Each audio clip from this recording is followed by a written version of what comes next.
Hi guys, আসসালামু আলাইকুম, welcome back to my channel. চলে এসেছি আবার একটা নতুন ঝকঝকে তকতকে ব্লগ নিয়ে তোমাদের কাছে। এটা হচ্ছে সকালের ব্রেকফাস্টওয়ালা ব্লগ। গরমা গরম পরাঠা আর আলুর দম।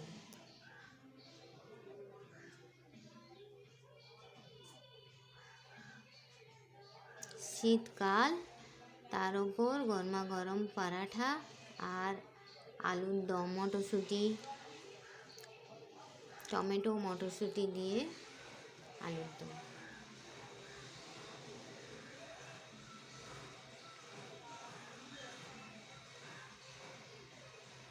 কারা খেতে ভালোবাসো, কাদের কাদের ফেভারিট আলুর দম আর পরোটা, আমাকে কমেন্ট বক্সে লিখবে, ঠিক আছে? যারা আলুর দম আর পরোটা খেতে ভালোবাসো লিখবে, ঠিক আছে বন্ধুরা? তো চলো, কে কে খাবে আমার সঙ্গে চলে এসো।